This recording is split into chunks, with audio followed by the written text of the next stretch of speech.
ಅಲ್ಲ, ಒಟ್ಟಾರೆ ಕಾನೂನು ಸುವ್ಯವಸ್ಥೆ ರಾಜ್ಯದಲ್ಲಿ ಭಾಳಷ್ಟು ಗಂಭೀರವಾದಂಥ ಸಮಸ್ಯೆ ಇದೆ. ಸರ್ಕಾರ ಯಾಕಂದರೆ ಪೊಲೀಸ್ ಟ್ರಾನ್ಸ್ಫರ್ದಲ್ಲಿ ಭಯಂಕರ ಪ್ರಮಾಣದಲ್ಲಿ ಭ್ರಷ್ಟಾಚಾರ, ದುಡ್ಡು, ಕಾಸು ಎಲ್ಲ ಇರೋದರಿಂದ ಇದು ಸಹಜವಾಗಿ ಆಗಿದೆ. ಆದರೆ ನಿನ್ನಿದು ಏನಾಗಿದೆ ಅಂತ ಅನ್ನೋದು ನನಗೆ ಭಾಳ ಪರ್ಟಿಕ್ಯುಲರ್ ಗೊತ್ತಿಲ್ಲ. ಆದರೆ ಕಾಂಗ್ರೆಸ್ ಒಬ್ಬ ಮುಖಂಡನೇ ಇನ್ನೊಬ್ಬ ಕಾಂಗ್ರೆಸ್ ಮುಖಂಡನನ್ನು ಕೊಂದು ಹಾಕಿದ್ದಾನೆ, ಮರ್ಡರ್ ಮಾಡಿದ್ದಾನೆ ಅನ್ನುವಂಥ ಪ್ರಾಥಮಿಕ ಮಾಹಿತಿಗಳು ಮಾಧ್ಯಮದ ಮೂಲಕವೂ ನನಗೆ ಗೊತ್ತಾಗಿರೋ ಆನ್ಲೈನ್ ಮಾಧ್ಯಮದಲ್ಲಿ ಇವತ್ತು ಬೆಳಗಿನಿಂದ ಏನು ಬರ್ತಾ ಇದೆ, ಅದರಲ್ಲಿ ಒಬ್ಬ ಕಾಂಗ್ರೆಸ್ ಮುಖಂಡ ಇನ್ನೊಬ್ಬ ಕಾಂಗ್ರೆಸ್ ಮುಖಂಡನನ್ನು ಕೊಂದು ಹಾಕಿದ್ದಾನೆ. ಕಾಂಗ್ರೆಸ್ನ ಮುಖಂಡನಿಗೆ ರಕ್ಷಣೆ ಇಲ್ಲ ಅನ್ನುವಂಥ ಸ್ಥಿತಿ ಬಂದರೆ ಯಾವ ರೀತಿ ಕಾನೂನು ಸುವ್ಯವಸ್ಥೆ ಇದೆ ಅನ್ನೋದನ್ನು ಭಾಳ ಗಂಭೀರವಾಗಿ ಇಲ್ಲಿ ಪರಿಗಣಿಸಬೇಕಾಗುತ್ತೆ. ಪ್ರಕರಣಗಳು ಜಾಸ್ತಿ ಆಗ್ತಾ ಇದ್ದಾವೆ. ಇದು ವ್ಯವಸ್ಥಿತವಾದಂಥ ಜಾಲ ಇದೆ ಅನ್ನುವಂಥದ್ದು ಎಲ್ಲ ಕಡೆ, ಭಾಳಷ್ಟು ಕಡೆ ಇದು ನಡೀತಾ ಇದೆ. ಇಡೀ ದೇಶದಲ್ಲಿಯೂ ನಡೀತಾ ಇದೆ. ಅದರಲ್ಲಿಯೂ ಹೆಚ್ಚು ಕಾಂಗ್ರೆಸ್ ಪಾರ್ಟಿ ಆಡಳಿತ ಇರೋಲ್ಲಿ ಜಾಸ್ತಿ ಆಗ್ತಾ ಇದೆ. ಹಾಗಾಗಿ ಇದರ ಬಗ್ಗೆ ರಾಜ್ಯ ಸರ್ಕಾರ ಗಂಭೀರವಾಗಿ ಪರಿಗಣಿಸಬೇಕು. ಜನ ಬೀದಿಗಿಳಿಯುವಂಥ ಸ್ಥಿತಿ ರಾಜ್ಯ ಸರ್ಕಾರ ತರಬಾರದು. ಚುನಾವಣೆಯಲ್ಲಿ ನಮ್ಮ ಪ್ರಕಾರ ನಾವು ಗೆಲ್ತೀವಿ, ನಮಗೆ ವಿಶ್ವಾಸ ಇದೆ. ಈಗ ಚುನಾವಣೆ ಆಗಿರೋದ್ರಿಂದ ಬರುವಂಥ ಒಂದು ಸುಮಾರು ಇನ್ನೂ ಒಂದು 20-25 ದಿವಸಗಳ ಕಾಲ ಕಾಯೋದೇ ಒಂದು ಅದಕ್ಕೆ ಪರಿಹಾರ. ಇತ್ತೀಚೆಗೆ ಭಾರತ ಸರ್ಕಾರ ಸನ್ಮಾನ್ಯ ಪ್ರಧಾನಮಂತ್ರಿ ನರೇಂದ್ರ ಮೋದಿ ಅವರ ನೇತೃತ್ವದಲ್ಲಿ ಒಂದೇ ವರ್ಷದಲ್ಲಿ 55ಕ್ಕಿಂತ ಹೆಚ್ಚು ಗಿಗಾವಾಟ್, ಜಗತ್ತು ಮೆಗಾವಾಟದಲ್ಲಿ ಮಾತಾಡ್ತಾ ಇದೆ. ಇವತ್ತು ಗಿಗಾವಾಟ್ ಲೆಕ್ಕದಲ್ಲಿ ನಾವು ಎಲೆಕ್ಟ್ರಿಸಿಟಿ ಜನ್ರೇಷನನ್ನು ಆ್ಯಡ್ ಮಾಡ್ತಾಯಿದ್ದೀವಿ. 55 ಗಿಗಾವಾಟ್ ಆ್ಯಡ್ ಆಗಿರೋದು ಭಾರತದ ಇತಿಹಾಸದಲ್ಲಿ ಇದು ಮೊದಲನೇ ಬಾರಿಗೆ. ರಿನ್ಯೂಯಬಲ್ ಎನರ್ಜಿ ಅದು ಸಹಿತ. ಹಾಗಾಗಿ ಒಟ್ಟಾರೆ ಇನ್ಸ್ಟಾಲ್ಡ್ ಎಲೆಕ್ಟ್ರಿಸಿಟಿ ಕೆಪಾಸಿಟಿ 2014ರಲ್ಲಿ 250 ಗಿಗಾವಾಟ್ ಇದ್ದಿದ್ದು ಇವತ್ತು ಸಾಧಾರಣ 520 ಗಿಗಾವಾಟ್, ಅಂದರೆ ಮೋರ್ ದ್ಯಾನ್ ಡಬಲ್ ಇನ್ 20 ಇಯರ್ಸ್ ಆಗಿದೆ. ಹೀಗಾಗಿ ಸರಿಯಾಗಿ ಪ್ಲ್ಯಾನ್ ಮಾಡಿದರೆ ರಾಜ್ಯ ಸರ್ಕಾರಗಳು ಯಾವುದೇ ಒಂದು ದೇಶದ ಯಾವುದೇ ಮೂಲೆಯಲ್ಲಿ ಇವತ್ತಿನ ಮುಂದೆ ಏನದು ಪವರ್ ಕಟ್ ಅನ್ನೋದು ಇರಲಾರ್ದಂಥ ಒಂದು ಸ್ಥಿತಿಗೆ ನಾವು ಬಂದಿದ್ದೇವೆ.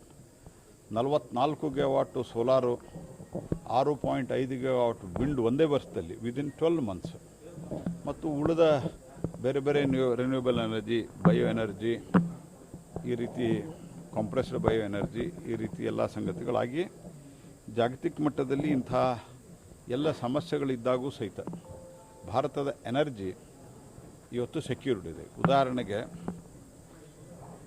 ನಮ್ಮದು 20%, 22% ಆಗಿತ್ತು 2014ರಾಗ. 63,000 ಕಿಲೋಮೀಟರು ಒಟ್ಟು ನಮ್ಮದು ಲೆಂಗ್ತ್ ಇತ್ತು, electricity length, electric train length, line length.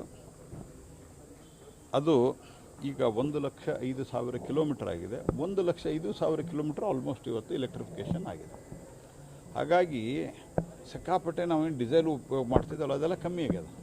ಯಾಕೆ ಭಾರತ ಸೆಕ್ಯೂರ್ ಆಗಿದೆ? ಇವರು ಕೆಲವರೆಲ್ಲ ಅಪೋಸಿಷನ್ದವರು ಬಾಯ್ ಬಡ್ಕೋತಾರಲ್ಲ, ಹಂಗಾತು ಏನಾಗಿಲ್ಲ. It is almost everything is safe. ಹಾಗಾಗಿ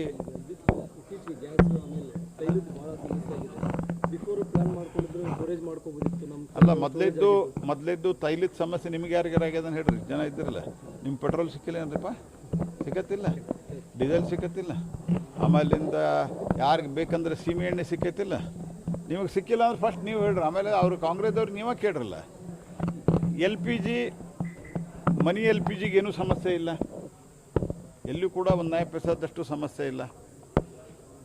ಪ್ರಾಬ್ಲಮ್ ಆಗಿರೋದೆಲ್ಲೇ ಅಂತಂದ್ರೆ LPG ನಮ್ಮ ದೇಶದೊಳಗೆ ಮೊದಲು 20% ನಾವು ತಯಾರು ಮಾಡ್ತಾಯಿದ್ವಿ. ಯಾಕಂದ್ರೆ ನಮ್ಮ ಕಡೆ ಇಲ್ಲ, ಅದು it is A natural resource. ಅದು ಭೂಮಿ ಕೆಳಗಡೆ ಇದ್ದಂಥ ಗ್ಯಾಸನ್ನು ತೆಗಿಬೇಕು, ನಮ್ಮ ಕಡೆ ಇಲ್ಲ ಅದು.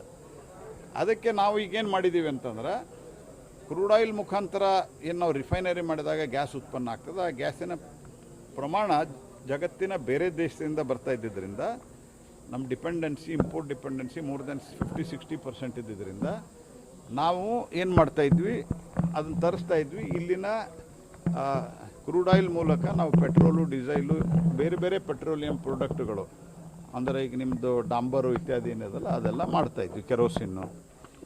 ಈಗ ಅದನ್ನು ಈಕ್ವಲ್ ಪ್ರಮಾಣದಲ್ಲಿ ಸ್ವಲ್ಪ ಕಮ್ಮಿ ಮಾಡಿ ಗ್ಯಾಸು ಜಾಸ್ತಿ ಮಾಡಿದ್ವಿ, ಮತ್ತು ಕ್ರೂಡ್ ಆಯಿಲ್ ಇಂಪೋರ್ಟು ನಮ್ಮ ದೇಶದೊಳಗೆ 2014 ಜೀರೋ ಇತ್ತು ಸ್ಟೋರಿಂಗ್. ಇವತ್ತು 70 ದಿವಸಕ್ಕಾಗುವ ಸ್ಟೋರಿಂಗ್ ಅದ ಬರೀ ನಮ್ಮಲ್ಲಿ ಭೂಮಿಯ ಕೆಳಗಡೆ. ಇಲ್ಲೇ ಉಡುಪಿ ಹತ್ರ ಅದ ಒಂದು ಸ್ಟೋರೇಜ್ ಕೆಪಾಸಿಟಿ. ಹಾಗಾಗಿ ದೇಶದಲ್ಲಿ ಎಲ್ಲಿಯೂ ಸಮಸ್ಯೆ ಆಗಿಲ್ಲ.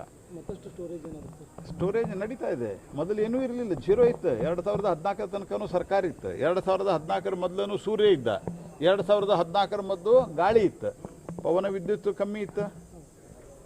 ಟೋಟಲ್ ದೇಶದಾಗ 2.8 ಗಿಗಾವಾಟ್ ಇತ್ತು ಯಾವುದು ಸೋಲಾರ್ ವಿದ್ಯುತ್.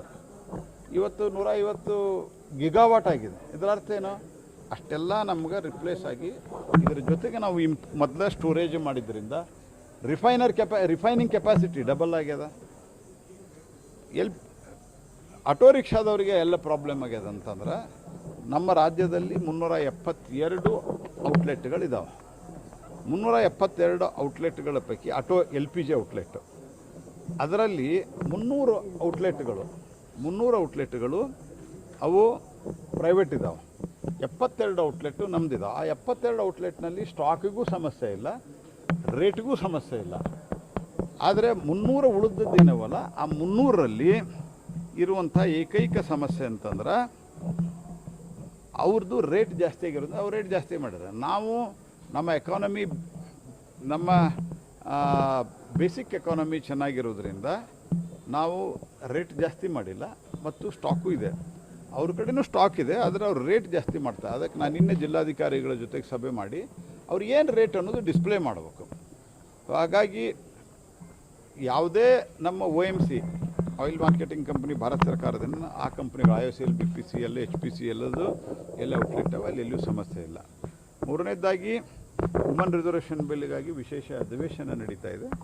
ಈ ಅಧಿವೇಶನದಲ್ಲಿ ನಾವು ವುಮನ್ ರಿಸರ್ವೇಷನ್ ಬಿಲ್ಲನ್ನು ಪಾಸ್ ಮಾಡುವಂಥ ಒಂದು ಪ್ರಯತ್ನ ನಡೀತಾ ಇದೆ.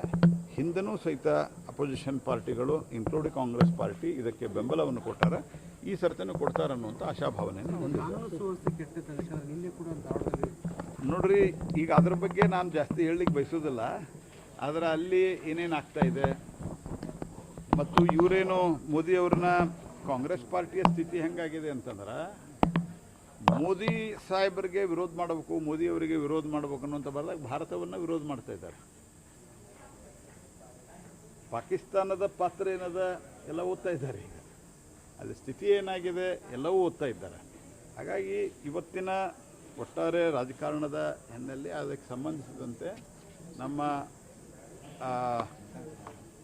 ಎಕ್ಸ್ಟರ್ನಲ್ ಅಫೇರ್ಸ್ ಮಿನಿಸ್ಟ್ರಿ, ವಿದೇಶಾಂಗ ಮಂತ್ರಾಲಯ ವಿವರವಾದ ಸ್ಟೇಟ್ಮೆಂಟ್ ಕೊಡ್ತದೆ. ಆದರೆ ಭಾರತ, ನಾವು ಯುದ್ಧ ಆಗಬಾರ್ದು ಮೊದಲಿದ್ದು, ಇದರ ಜೊತೆಗೆ ನಮ್ಮ ಹಿತವನ್ನು ಕಾಪಾಡಲಿಕ್ಕೆ ಏನು ಮಾಡಬೇಕು ಅದು ಮಾಡೀವಿ. ಹೀಗಾಗಿ ನಮ್ಗೆ ಎಲ್ಲೂ ತೊಂದರೆ ಆಗಿಲ್ಲ. ನಾನು ನಿಮ್ಗೆ ಅದಕ್ಕೆ ಮೊದಲೇ ಪ್ರಶ್ನೆ ಕೇಳಿದೆ, ನಿಮ್ಗೆ ಯಾರಿಗಾರು ಪೆಟ್ರೋಲ್ ಸಿಕ್ಕಿಲ್ಲನಪ್ಪ, ಡೀಸೆಲ್ ಸಿಕ್ಕಿಲ್ಲ, ನಿಮ್ಮ ಮನೆಯೊಳಗೆ ಗ್ಯಾಸ್ ಬಂದಿಲ್ಲ, ಹೇಳ್ರಿ ಇಲ್ಲೇ.